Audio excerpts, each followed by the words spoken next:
Hello and welcome everybody. Today I want to talk to you about the build I've been working on since basically the release of PoE 2.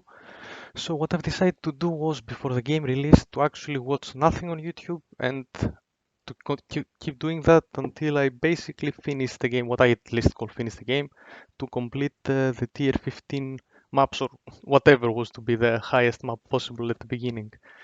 So with this build I've achieved this goal and today I want to share with you what you can do to it's basically the same result. This build is very easy to make, doesn't require much knowledge, the stats are very simple. So what this guide will include is first of all a showcase of the build to see if that's something you want to play, if it seems enjoyable to you. Second, a kind of brief leveling guide in the sense I will show you a path that you want to follow. You can make changes to that or whatever. It's pretty simple. The gems come as you level. You don't have that many choices, honestly, where you're leveling. And the biggest part of the guide will be the end game and what you want to do there, how to swap to the 200 plus shield build, how to convert to fire, and all that. So without further ado, we can jump in and start with a tier 15 map with +1 modifiers. This will be the map, it's not that many mods, just for that showcase. So what we're going to be doing is, I will show you a few packs of mobs, see how the build works, how it plays, and then we're going to jump, I will make a cut and jump to showcase you the boss and the absurdity of single target damage this build has. So let's get to it. So basically what you want to be doing is you're gonna find your first pack of mobs, you're gonna jump right into them, and you're gonna bone shatter when they're about to get stunned. This will make everything explode. We're gonna explain how this works at the end of the video and some of it on the leveling guide as well. So this is basically the build. You're gonna be running around and you're gonna be shattering whatever lights up, let's say, like this. And everything will basically be dying. Because we're stacking block, this is basically really easy to survive. The only things that can really kill you is some absurd damaging tuning in the very high tier maps like 14 and 15 and chaos damage. Chaos damage is a bit silly in this game, as you can see here we rolled a chaos map, so we are struggling a bit. But as you can see, even with the chaos damage, we're still not really exactly dying. It takes, a bit of struggle, but remember, I'm showcasing here the hardest, some of probably the hardest maps you can do in the game right now. It's still very early, the build is not finely tuned by any means. However, I think it does just fine for what you want to do and what this guide promises you to make you be able to do.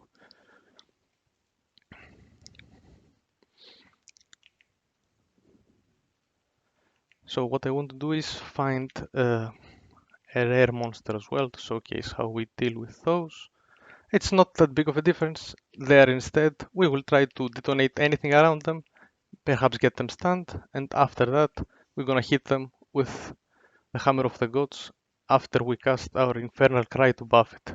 All of this, of course, will be explained later in the video, how all the mechanics work and all that.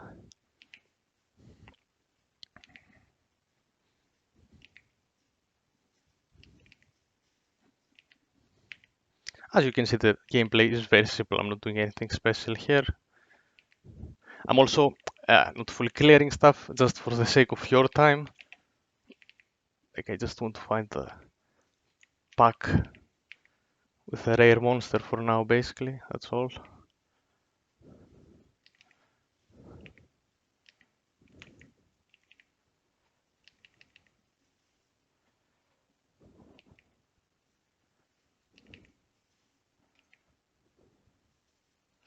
Normally, I would take my time to kill everything, right? I wouldn't just skip them like that.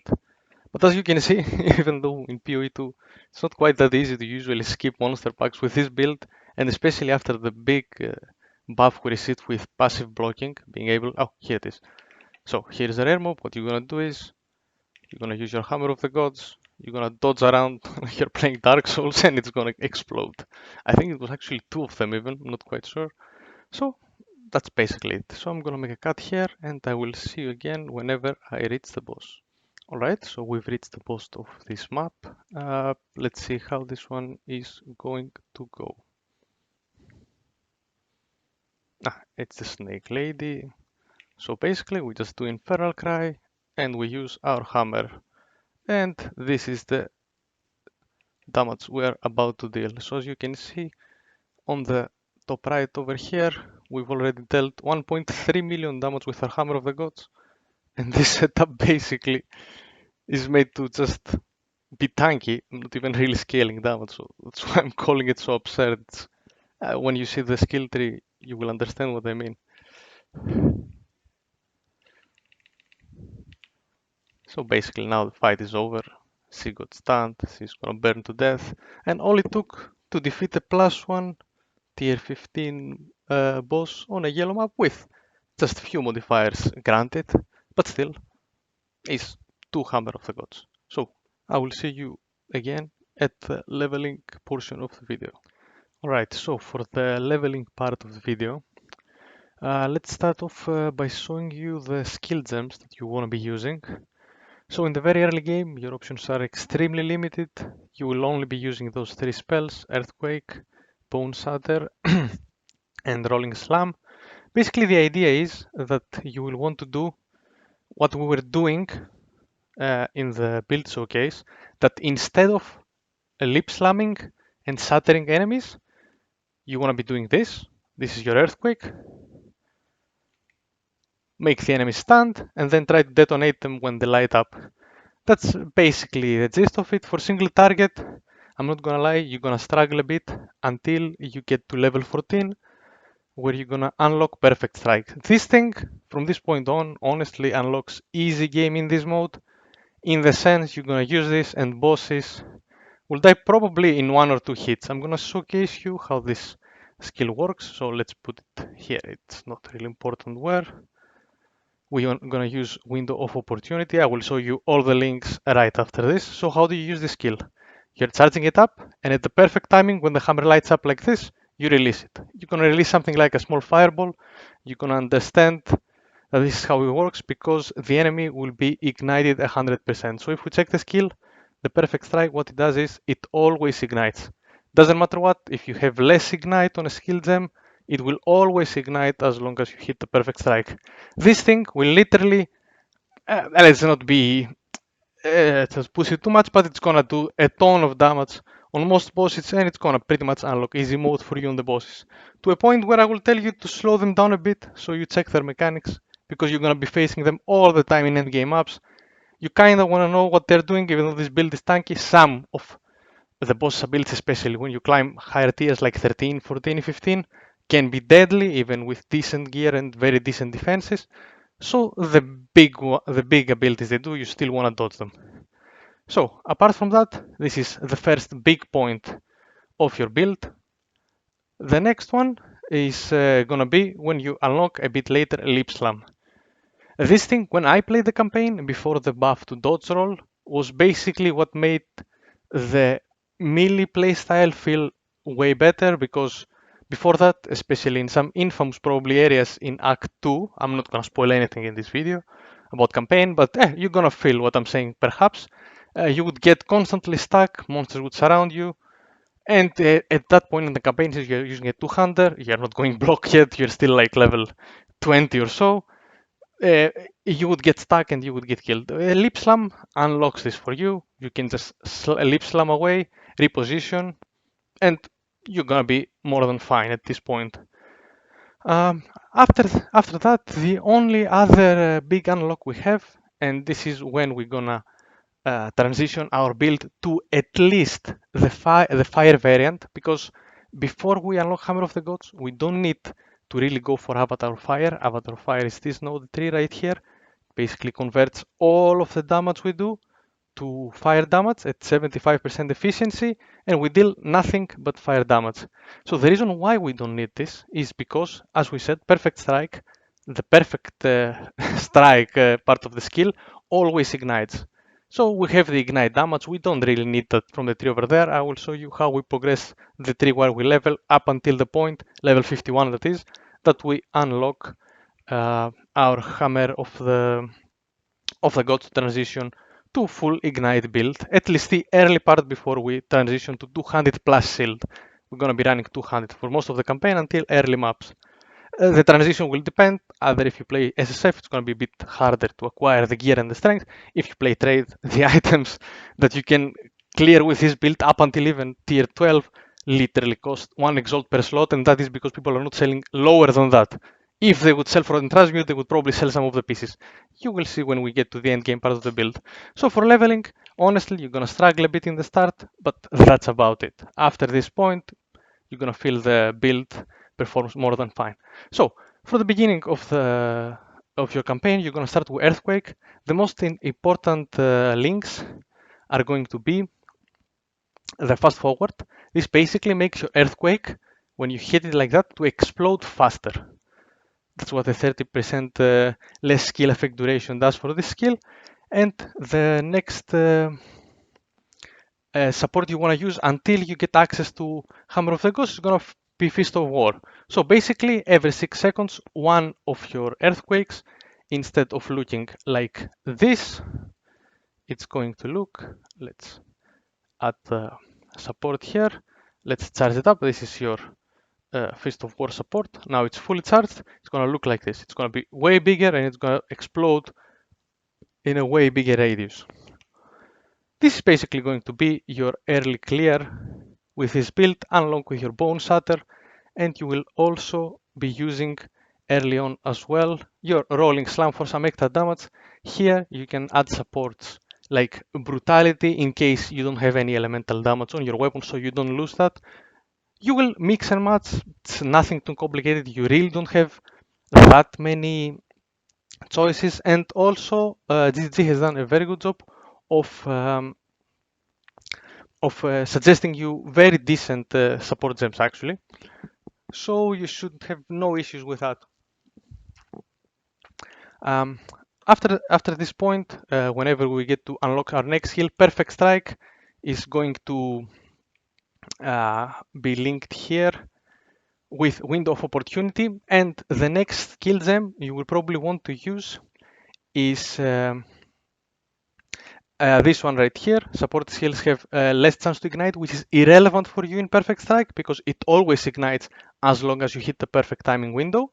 And the other one, the most important, is the Window of Opportunity, which makes it a bit harder to hit the Perfect Strike, which after you try it like 5 times, you're never gonna miss it. You're gonna be just fine. It makes it this 50% more damage, not increased, so that's multiplicative, as long as you unleash it like that. The other skill gem, what it's gonna do is, since we're always gonna ignite, it's gonna double the ignite duration. So we essentially doubling our total damage we're gonna do to the target, because instead of the ignite being 4 seconds, it's now gonna last for 8 seconds and do the same damage per second as it would be doing in 4 seconds. So this is effectively doubling our damage. It's very simple. Next up, whenever you get Lip Slam, the gems you're gonna use are very simple. Um, the one that will make this build feel very good is the attack speed one. This is what you want to be using for the early game. Perhaps along with Consecrated Ground. Honestly, this isn't that big of a deal. If you stand on it, what Consecrated Ground does is it generates 5% of your maximum life if you stand on it. Like here you can see the buff, we are regenerating life now. It's not that big of a deal. The most important one that will make it feel good is that if you want more damage and you have the dexterity, you can also use another green support like this one right here. Basically, this is all of the skills we're going to be using through the campaign. I didn't really find anything else that good. For the campaign, you can keep rolling slam all the way through. If it helps you, it's a nice single target. You might also want to use supercharged slam in the same manner. This is preference.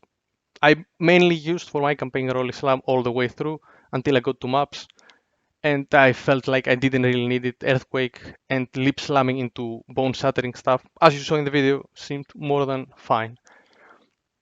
Now, about your auras. The most important aura you're going to be using during the campaign is Herald of Us. And then during the campaign, at the end of it, when you get enough spirit, you want to also be using the Time of Need for some sustain. It also removes curses and elemental elements. Overwhelming Presence is a great aura. You're going to be using it in the end game. It becomes more and more important the higher you climb in maps, because mobs naturally get more ailment and stun threshold. In the early mobs, I would say up until tier 8, maybe tier 10, but probably closer to tier 8, you really don't need this aura. Like, you're gonna be more than fine without it. It's no big deal if you don't meet the spirit requirements. Now about the supports. The most important one is this one, cannibalism. This is the one you want to be using. Whenever you kill a pack of mobs, say it's 10 monsters, you can see you're gonna recover 40% of your life. It's insane recovery. Like this is a no-brainer. Vitality one, you can use it early in the game because it's an option, I guess, if you have enough spirit to use it. It's not a big deal. 1% of your life is literally nothing. You're not even gonna notice it. The other very good one is if you have some intelligence, you can use clarity. It's gonna help you with some mana sustain, but that's about it. The most important one here is cannibalism all the way through, to be honest. Like even in the end game, as you can see here, I'm not even using anything else for my auras. Like it doesn't really matter. Even for this one, we just unequip to showcase the perfect strike for you. So I think this covers basically all the skills and the supports you're going to be using during the campaign. It's nothing really complicated, as you can see. We only didn't talk about Bone Shatter and Infernal Cry. For Bone Shatter, what you're going to be using is whenever the enemy lights up, you're going to be clicking it. With Impact Shockwave, what's going to do is whenever the enemies light up, uh, uh, Bone Shatter is going to stun that enemy. It's going to release a Shockwave along with this one, and it's going to do this, let's say, in quotes, uh, screen clear you saw during the gameplay. And then what you just want to use for your next link, since you're not going to have more than those in the early campaign, maybe you get lucky, you find an extra one later on, but that's pretty much the point you would end up with, would be using magnified effect to make the explosion have bigger area of effect. For Infernal Cry, for the campaign, you mainly will be using it to combo it with your Perfect Strike. You're gonna buff it. What this does is it gains power depending on enemies. Unique enemies give 10 power, so you're gonna be getting quite a lot of damage. You're gonna be using that, using your Perfect Strike. This costs a lot of mana though, so I would suggest using Inspiration and Life Tap in the campaign so you don't run out of mana, because if you use this skill and then you have to charge the supercharge size as well, you have to really um, manage the use of your mana potion in bosses, which can be annoying, but bosses will die so hard, so easily, I'm sorry, that you will not really be needing to be keeping out on your mana flash charges. I don't think you're gonna run out of them. The bosses are gonna melt with this build after the point you get Perfect Strike. So, let's talk about a few things on the tree. So when you're gonna start, I highly suggest taking those 2 points. For you, they're gonna say plus 20 armor because you're not obviously gonna have the ascendancy at that point. Um, you will start like this, and then you should take, basically your general idea is while you're doing the campaign, take more damage for the most part. So you're gonna go from here, go all the way here. You see all those are melee damage. Take those. Maybe path all the way up here, even here if you want. It's some reason it's kind of irrelevant. It's just the strength for your skills maybe early on. Then you're gonna path all the way from here, go all the way down. Here there is some nice 200 nodes you can take, but the most important thing you wanna take early on is this. Basically, this makes you never deal crits, but never miss. Why is this important? In general, all our slam skills like Earthquake, Hammer of the Gods later on, Lip Slam cannot miss. Those skills cannot miss. What can miss, however, is Perfect Strike and Bone Shatter. And trust me, if you have like 70% or 60 or 80 or even 90% hit chance without investing in any hit rating on your build, missing those skills is gonna feel so bad. So what we do is, because trust me, our damage is gonna be more than enough, we simply take Resolve Technique, we forget all about hit rating, and it makes the build much more simple for newer players and more comfortable in general. After we take Resolve Technique, we can take some AoE nodes here, and we're gonna path all the way down here just to get to those maze nodes. Those are fantastic for leveling and later on in general. And I don't really have any specific notes to show you. What you want to be taking in the early game is more strength for your survivability and more damage. Ignore resistances. because there's so few in the tree and they're mostly max resist, so I don't care about those in the campaign. What you're gonna be focusing anyways is just keeping your resistances at 0. The game is perfectly balanced in the campaign to have around 0 resistances. Give or take 10, you should be fine.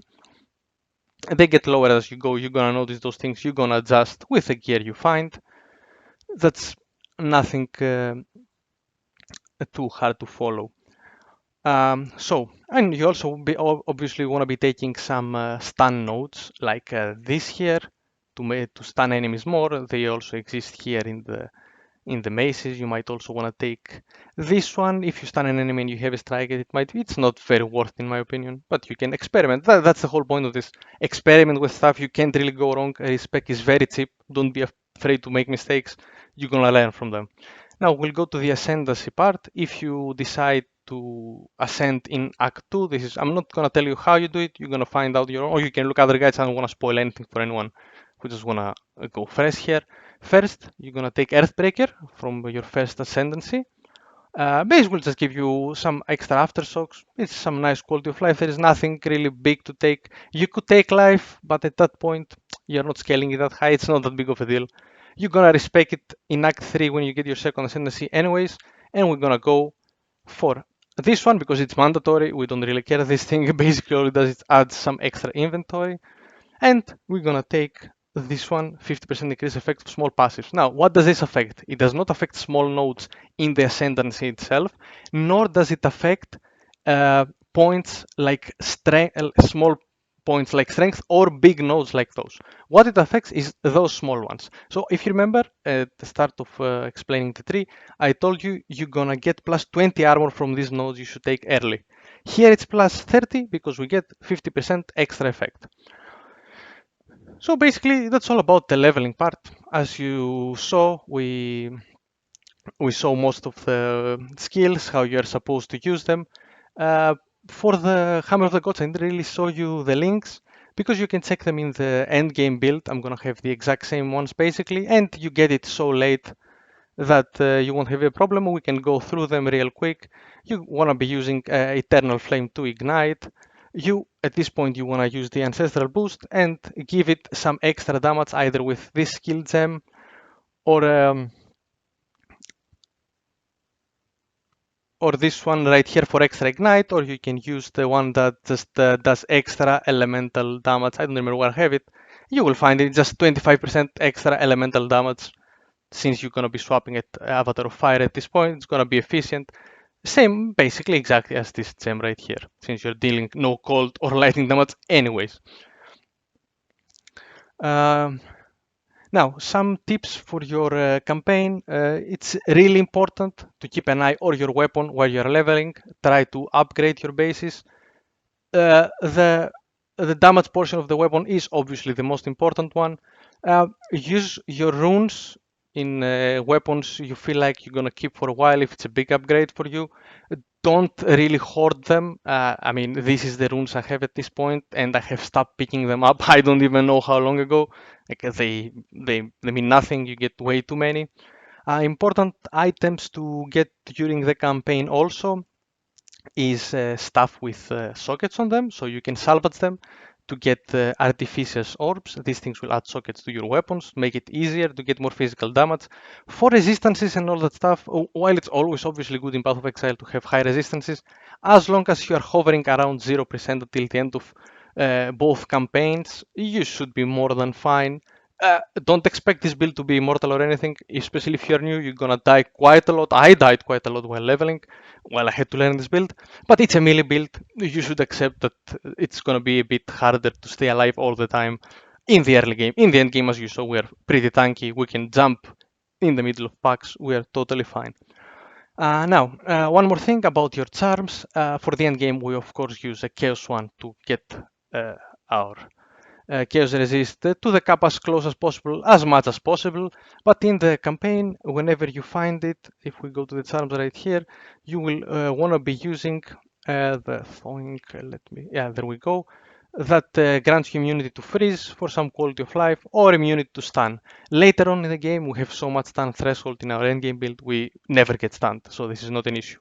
I would also recommend using those in the tower maps later on because there's some enemies there that freeze quite a lot. But that's gonna be in the end game part of the video.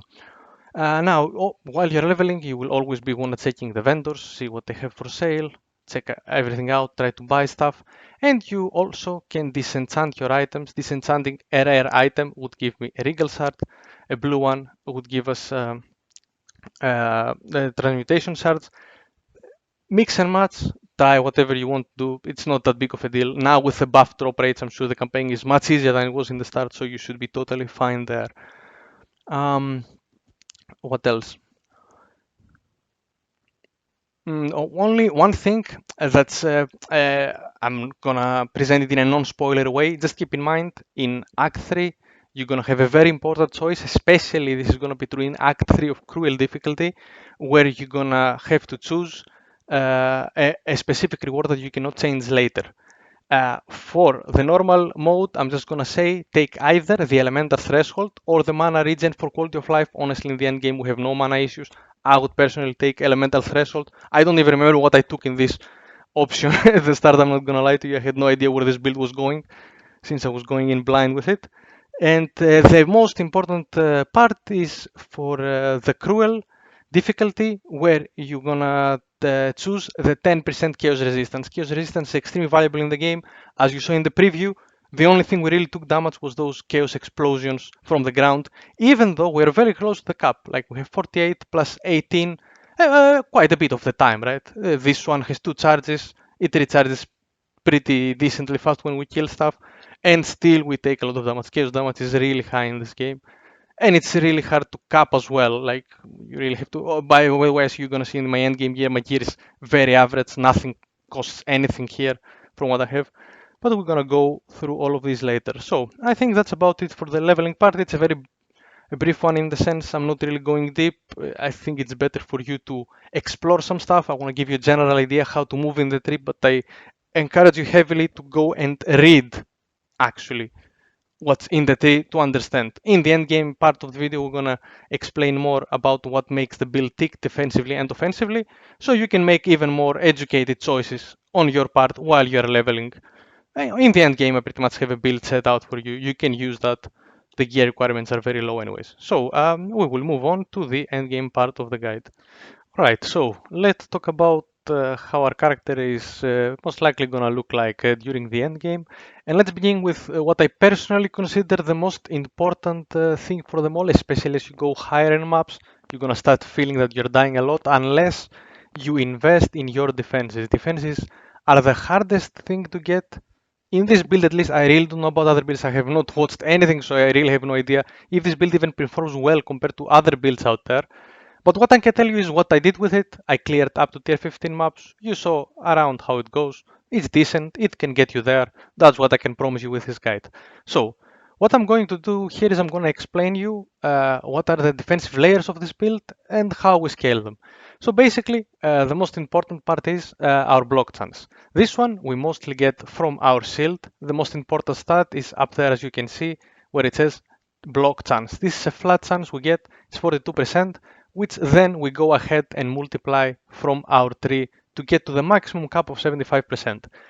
Now, before the most recent patch that allows you to block enemies from all around you, which was an insane buff for this build, and I'm sure any block build in the game, what you would have to do is basically if you got surrounded, you would kind of have to lip slam and also manually shield block if you're playing with click to move at least.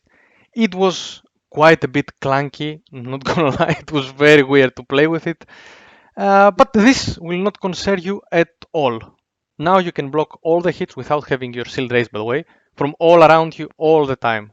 All physical melee and spell hits. Very important to notice the melee. You can also, obviously, this has done a great job of explaining everything in the game. You can just mouse over, read everything that armor does for you. Obviously, the mechanic of how armor works is a bit more complicated. Not gonna go into that, it's not important. Higher number here, more defense for you. You want to cap your block at 75. This we achieve from nodes from the tree as I showed. We are scaling the base block chance of our shield. This is the most important stat in our shield. The first one, everything else is also of course very important, but this is the top one. We are getting block chance from nodes here. You can get it from here. We also use it here. Those give us some life on block. That's why I opted to take them. And you can also get them from jewels as well. It's a stat that can appear on the jewels. It's obviously going to be the last one I'm going to look at that has it. I can't find it right now. Yeah, there we go. It has 7% increased block chance. These are the sources you can get from the tree. There is also some block chance here. As you are playing the game, regarding whatever shield you have, this mostly depends if you're playing trade or not. You're gonna start up with a shield. If you play on trade, buying a shield like the one you see on the screen, around those stats is gonna be couple exalts at worst. I'm not sure. All my gear that you see here is basically I crafted myself minus the weapon. The weapon I used for the biggest part of the campaign, I'm gonna show you later when we get to that part. Now we're just explaining how the defensive mechanics work for this build. The next important part is that you are going to be progressing along with your character is your resistances. This on the tree exists here in the form of maximum resistances and also here in the form of maximum resistances for each element and one that gives you all elements plus 5% to all your base resists as well. When you reach endgame maps, uh, tier 15s, all your resists, this might happen before that, I'm not exactly sure, but all your base resistances are at minus 60%, so you have to cap them. It's very good if you can have them 15% above the base to also avoid elemental weakness on the maps and totally ignore it so you can run an extra mode, but that's not super important. Those nodes, however, are the ones you're gonna take last on the build. Having your resistances above 75, I would say starts becoming mandatory after tier 8 maps. Up until there, you can get away with your resistances hovering around 40%, I would say. It's gonna feel decent, obviously, if you can cap them. Go ahead. Chaos resistance is super important at all stages of the game because chaos damage feels a bit too much right now, but it's really hard to get, especially in SSF. Getting those specific gear pieces mix and matching is hard. This gem right here, sorry, rune weekend socket only comes from ultimatum, so that's a thing as well for SSF. It's gonna be a bit harder. For trade, you should be totally fine getting a decent amount of chaos res plus all your resistance is capped very early on. Actually, if you just hoard a few exalts during the campaign, you can buy basically gear that's gonna cap you from tier 1 maps. It's a trade league, especially now that it's progressed a bit. It's gonna make the game much easier for you, and I highly recommend you try this part of the game as a newer player, especially. Um, Now, since we talked about our most important resistances, we're gonna go a bit over how we exactly scale our damage. So basically, our damage is being scaled by fire damage. What we are taking is, first of all, Giant's Blood, which makes triple our attributes requirements. So for this, we go along the tree and we pick as much efficient strength as we possibly can. Here are some really good nodes with +7. Mind you, those get affected by our ascendancy that we talked in the leveling build as well. As you can see, right now I'm level 88. I still haven't unlocked my third one because I hate Sanctum. And as of when I'm making this video, Ultimatum got supposedly fixed yesterday, so I haven't tried it yet. As you can see, our life is gonna skyrocket if we take the 15% as well. So I reached and finished red maps with just 2 ascendancies done, nothing else. That's it. That's what I did. And also, in case you're wondering, oh, but yeah, maybe you died. Trust me, if you play in the end game, you're gonna understand that to reach and complete tier 15 maps, you cannot be dying a lot. Not at all, obviously, especially now with the buffed map drop rates, it's gonna be even a bit easier. But you cannot be constantly dying and be level 88, nor having completed uh, red tier maps up to tier 15. It's not gonna be possible if you keep dying. You're gonna be breaking your maps all the time. You're gonna run out of sustain. We're gonna talk about this a bit later. But this build is very tanky. Now, about the Giant's Blood, we are stacking strength. We want it on all of our gear. Only nodes we're taking is some dexterity, or you might need to take some intelligence as well for some gems, in case you don't have it on the gear. It's interchangeable. It doesn't matter whether you take dexterity from gear or or intelligence. However, I would highly recommend to you to not have it on your gear because it's much easier to control on the tree. You can just simply unspec this node, turn it to strength if you need less, while on the gear it's really hard to replace the whole piece because you no longer need that +5 dexterity, right? That's my recommendation. Of course, this comes and goes depending on what gear you find.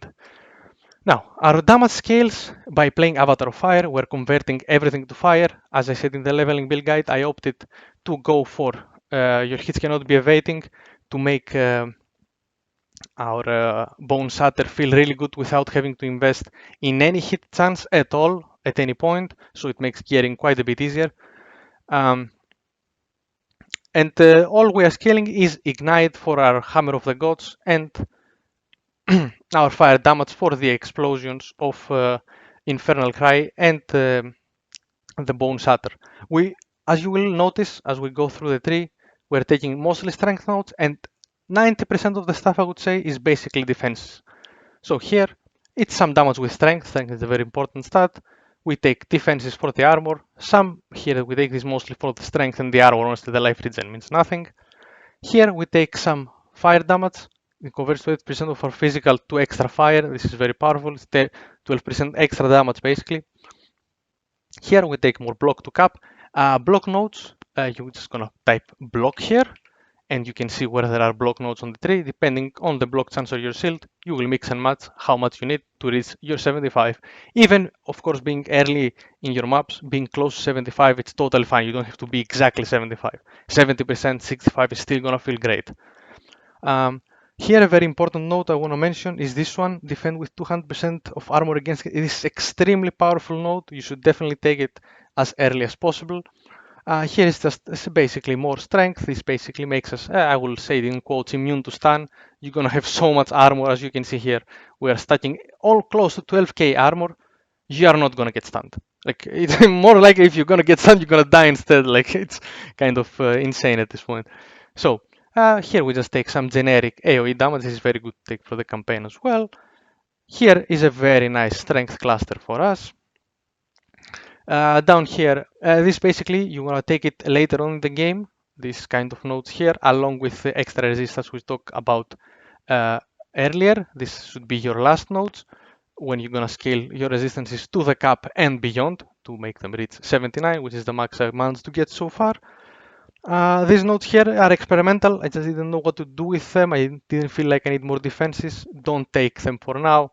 The build is also really high level. You probably gonna take you quite a while to reach 88. Plant the tree for around 80, so without maybe some of the resistance nodes and so on, you're gonna mix and match. You're gonna see what feels good for you. Here we keep the mace nodes we took as well.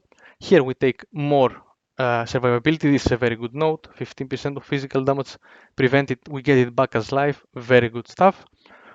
Here is 5% increased strength, so it takes our total strength and multiplies it by 5%, so we get much more extra strength. This obviously becomes more efficient the more strength we have. As you can see, I have around 500. This is a very efficient node. Down here, we get more very strong strength nodes.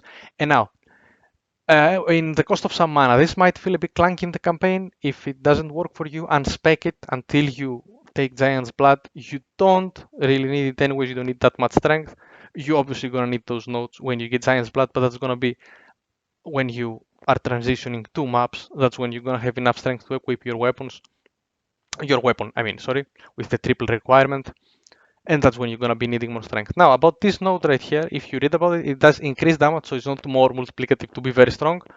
With the strength we have right now, we would be getting 30 something percent increased damage.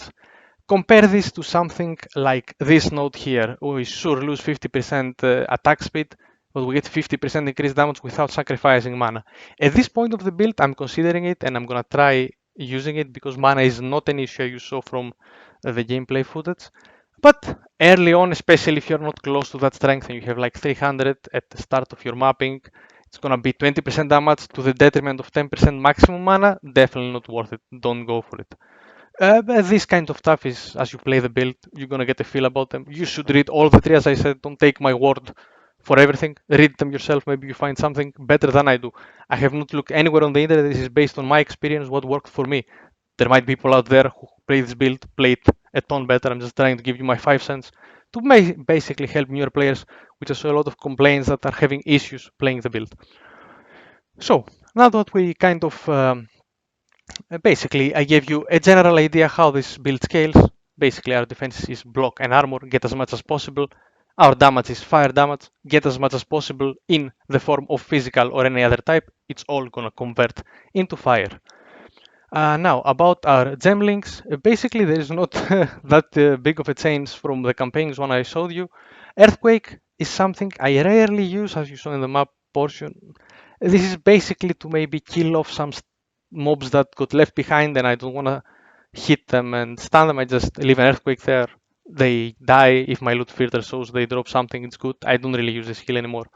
Bone Shatter, but let's go over after the links. We're going to use Aftershock just because, not really big deal. Honestly, you can even keep it at a 2 link with just overpower and fast forward. Fast forward is the one that makes it explode faster, and this one is for some extra stun buildup for some resistant monsters that hit really hard. Maybe you just want to drop 2 earthquakes like so, kite them a bit until they get stunned, maybe then bone break them, and drop your hammer on their head to make them stay still, especially for more mobile enemies that you cannot really face tank, which are not very many. Like there's very few things that you cannot face tank with this build at the point we are in the game right now. Bone Shatter is our explosion. So after we prime the enemies and they light up as we saw by almost stunning them with Lip Slam mainly, we're gonna use this. The gems are as follows: Impact Shockwave. This causes an extra shockwave. This is what clears the screen, kind of, as we saw. This is to get more area of effect, make a bigger explosion. And this one is simply more damage, since you're always gonna be hitting very close range with your Bone Shatter. It's just gonna give it more damage. And then even more damage, because why not, if you manage fire filing. I have not managed myself to get a 6 link.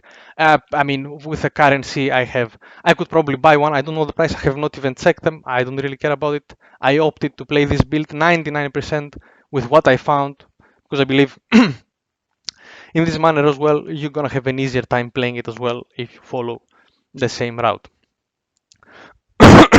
Excuse me. Infernal Cry now, you want to be using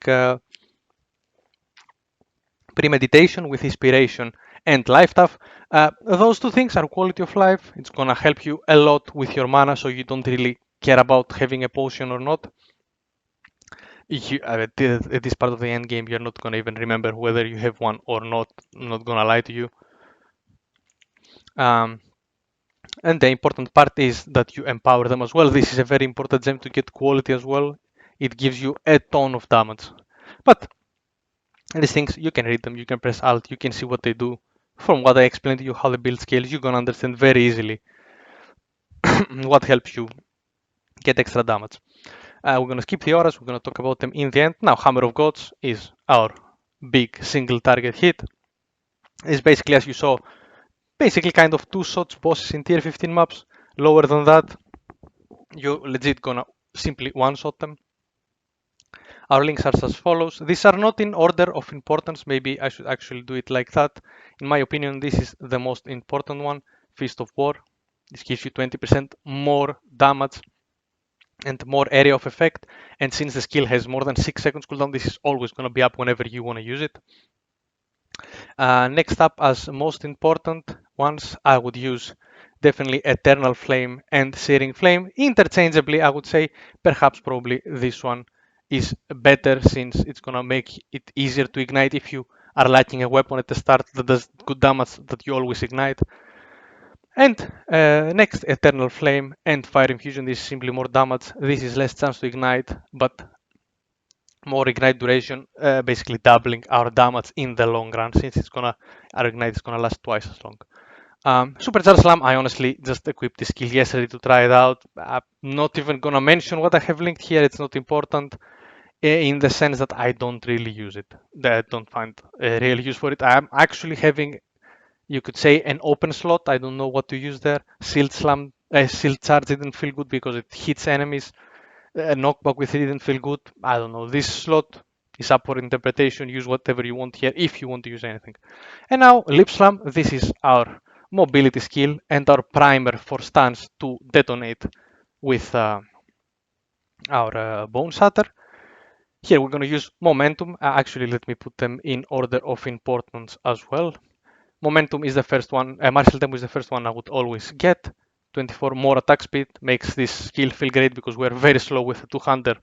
And from some nodes we get from the tree that gives us less attack speed. Uh, we create consecrated ground when we land. That was the life regen we discussed in the leveling portion as well. Momentum is gonna make the skill deal 40% more damage if we travel at least 2 meters. So unless you click the skill literally in front of you, which does not make your hammer gonna go green. If you see, if I jump right here, my hammer goes green. That means it got infused with this one. Unless you're literally lip slamming on your own face, even if you lip slam like to here, it's almost always gonna like light up and you're gonna get that 40% more damage. It's some nice quality, it builds up more stun this way, it's fine. And then I opted, since I found an extra 5 link, I didn't know where else to link it really, since Supercharged Slam as well, as I told you, I'm not really using it. Earthquake is something I very rarely use. I took Maim on hit. What Maim does is whenever it hits them, makes them slower. It's nice for minions to around you to move slower, gives you more reaction time to see what they do. It's some nice quality of life, that's why I have it as the last link. You can take it or leave it. As always, if you needed attributes and you don't have them on your gear, it's very easy to simply go to Alva here. Sorry, not Alva, Doriani. You go to Refound Passives, you can just simply change to the stat you want. You don't have to respect your whole tree like it would be in PoE 1. When you want to change the travel node, you would have to unlink everything from it. Here you just basically swap them around as you see fit. Now, let's also talk about our auras in order of importance. Now, the mandatory aura for this build is Herald of Us. It's very good. It ignites enemies around it. You're gonna play with it. You're gonna notice it. You're simply never gonna click this one off. It's very, very good. The most important one is cannibalism for sure. This is basically 4%. We discussed on the leveling part as well. You kill 10 monsters with Bone Shatter, they explode, you get 40% of your HP back. This is simply insane. On single target, obviously, it does nothing for us, it's not a big deal. Second one, I would go either for Vitality or Clarity, or both, if you can afford the Spirit. As you can see, I have like Summoner's levels of Spirit here, probably like 200. I got too much on my gear, we're gonna go in the gear section right after this one, you're gonna see. It's useless, obviously, I'm not even using it. You can get one of those two supports, 1% life. It's fine, we have a lot of life, it's still negligible. We just take it because why not? Nothing better.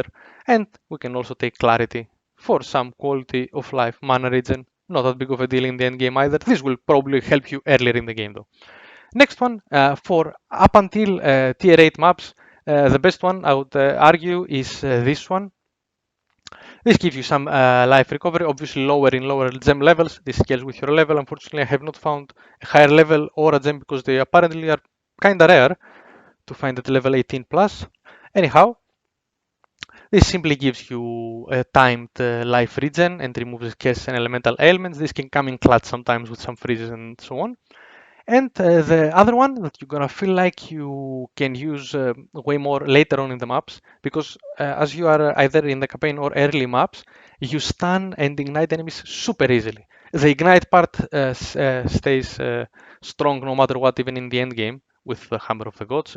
Only one enemy so far has managed not to get ignited by the hammer, and it was fire resistance, and it had an elemental resist aura. I'm not sure if it affected the mob itself, but felt like it did. Anyways, the second one just one-shotted it, so it wasn't that big of a deal. You're not gonna deal with a problem like this very often. But this one is, as long as you get some spirit, you can get it on your armor or your necklace. You just use this as your third aura. It's your third option. Obviously, after tier 8 maps, if you've been using Time of Need and Herald of Us with those supports, because some of them, like Vitality and Clarity, take some spirit, you can remove those to get your third aura if you feel like you need. I think that's about it for the gem section. Only thing I want to talk about before we get to the actual gear is from the tree to show you the jewels. Those in PoE 1 can be a very complicated slot to get right. There is so many stuff going on. PoE, in my opinion, is a very more simple game at the moment, at least, because Not mainly because it's not a complex game in that sense, because we have less options right now. The stats on the jewels are very simple. Basically, you're looking on a jewel, whatever you would be looking on a tree. You're trying to double down, making this one jewel point uh, afford you damage that, let's say, two of the points would award you, or something you can't quite reach. Um, like, look at this one. We get some extra chance to ignite, that's fine, we don't really need it. It's good that it's there. Some block helps us cap without taking an extra point here, for instance. We're saving 1 point like that. Threshold is kind of irrelevant in this one. Magnitude of Ignite is the most important one I would go for. This is more damage for our build. I have it on every single jewel slot. Melee damage also works because it converts all our damage to fire. This gets converted to 75% efficiency. It's pretty good. All of these are pretty good. Uh, Now, let's go over our gearing part. I'm not gonna show you my exact gear in the sense that you need this gear. I'm actually even gonna show you what I've been using instead. So basically, except this weapon, which I bought, everything else, and maybe not the helmet, but everything else I crafted myself slowly with time. Now, let's go over the weapon. What do you need in a weapon? Obviously, you're gonna add 2 sockets using your artificial swords in case the weapon didn't have them already.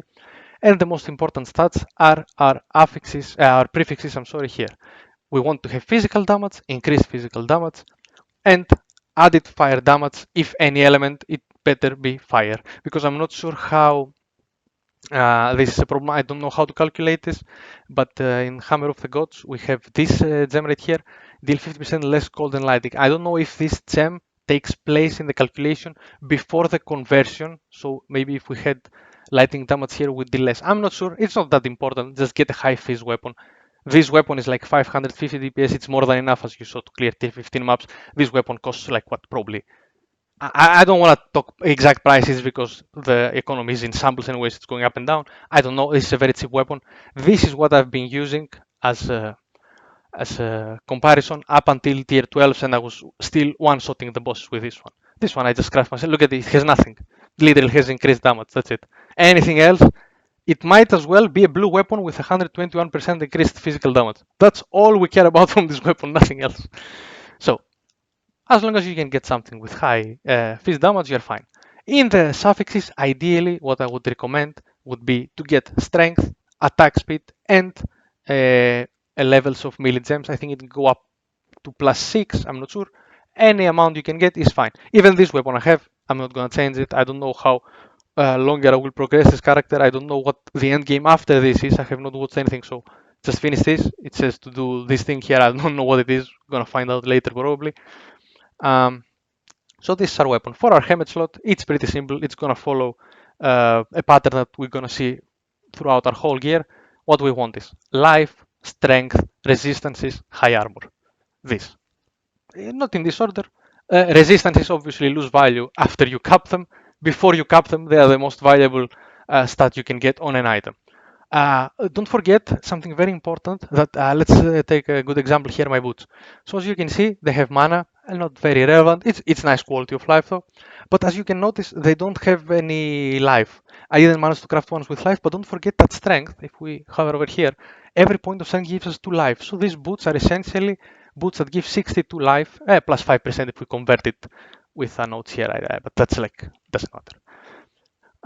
So even if some pieces of your gear don't have life, it's not the end of the world. You're gonna upgrade them as you go through. I don't even ever got to the point that I got a life roll here. As you can see, our life is very, very high regardless. And I don't even have, as we said, my third ascendancy over here. So, so with that being said, um, what we're gonna do now is go over the other piece of the gear. As we said for our shield, even at the beginning of the video, one of the most important pieces of the build is because of that base block chance. This basically makes us able to easily cap to 75. This is very, very powerful. This 42% gets multiplied from our modifiers on the tree to make us reach this very comfortable block rate, which is the cap. Other than that, again, same old, same old. You want armor, you want life, you want strength, you want resistance. That's it. There might be some more min-max stats like shields can also get you physical damage reduction. This is really good. Probably gonna be expensive. Haven't really looked for them. I worked with what I had myself. You can go on trade. Maybe they're cheap. You can get 8% physical reduction. That's gonna be even more ridiculous, right? This is the necklace I crafted yesterday. We're gonna compare it. Literally, the only map I did with this one is the one you saw in the preview plus one more because I crafted it before I went to sleep. Before that, I just had this amulet. So basically, here what we have 50% increased armor. It's very good. Life very good. Chaos res very good since we don't need any other resistances. Again, strength 20% of damage equals life. This is very powerful. That's why I wouldn't really mention this like an amulet you're gonna have, you're most likely gonna have something like this. Simple. A bit of resistances, some life, strength. The rarity is the cherry on top, like I crafted this one randomly. This is what I've been using. Now, as you can see, I have an anoint as well. I believe this to be the cheapest, most powerful anoint you can get uh, for your build. It makes you take 20% reduced critical damage. Definitely should anoint that. In order to see what you need to anoint, you just hover over, press Alt. It says the order of the emotions you need to buy. All of them are very cheap. They're very easy to find as well for yourself. So next up, since we saw this, we're gonna show the armor. This is where I was getting my spirit either from this armor or before I replace it from this one. This basically only difference is it has more armor and less life. This has more life, less armor. Same idea. We get our spirit to use our extra aura because, as you can see, without the amulet, which I didn't have before, my auras I needed this chest piece to function, as I showed before. Now we have some extra spirit I do nothing with. There's nothing to do with it. For rings, same old. Resists. You want life. You want strength potentially, or fire damage to attacks, or physical as well is fine. Same for both of them. I got some intelligence here, so I don't need on the tree for some of the gems we're using. Belt, same thing. Life, resists, potentially strength. The flask charges used are not that bad actually.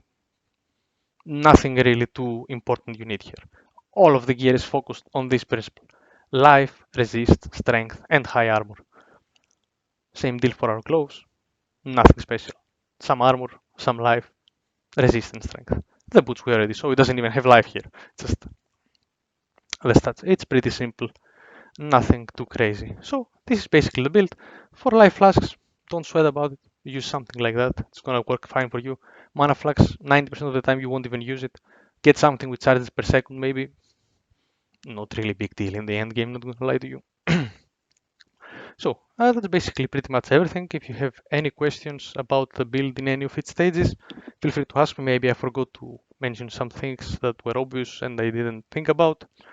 We'll also try to make a more detailed, especially leveling tree, because the endgame tree you can see here, you can copy it uh, one to one. As I said, the only things you want to take late is those resist nodes. Those I don't even know, don't even take those two, doesn't matter. And those resist nodes as well you can take later.